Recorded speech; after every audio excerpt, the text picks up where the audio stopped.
far as 25 miles.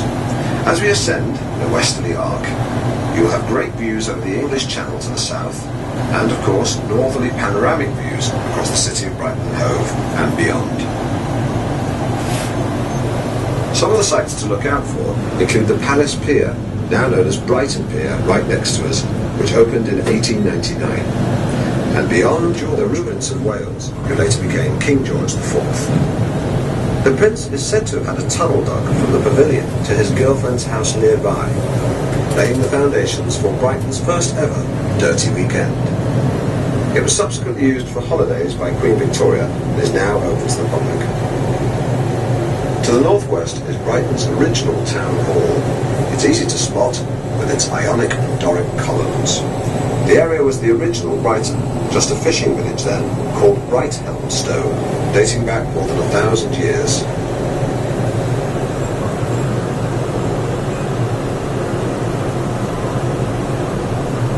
A little way down, President Kennedy of America. Just along from there is the impressive Brighton Metropole Hotel, which was built in 1890. It has 340 bedrooms, one of which was occupied by Oscar Wilde on more than one occasion. Popular since Victorian times, the huge pebble beach below stretches for several miles and has helped to put Brighton in the world's top 10 beach destinations, despite the pebbles. Further along to the west you can see Hove Lawns with the angel statue dedicated to the city's nurses. This also marks the border between Brighton and Hove.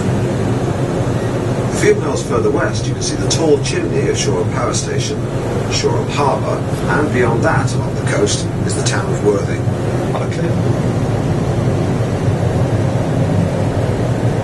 The city of Brighton and Hove has been a magnet to poets, artists, celebrities, composers, posers, inspiration to authors, pre-Raphaelites, engineers such as Brunel, business minds.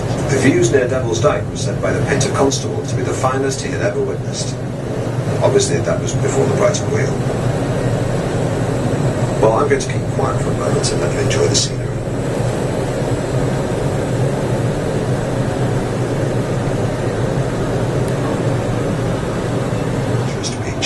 Best not to get those too muddled up.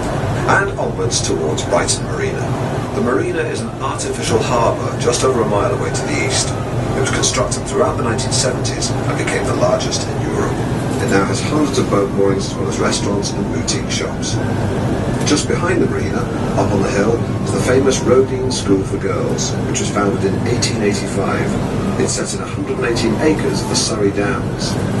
Distinguished former pupils include the fictional Lady Penelope from Thunderbirds. About 10 miles further in the same direction, past the White Cliffs, is the town of New Haven. It has a large fort built in the 1860s to defend the growing port. Back to Brighton and Hove, and about 1 mile north of us lies St Peter's Church.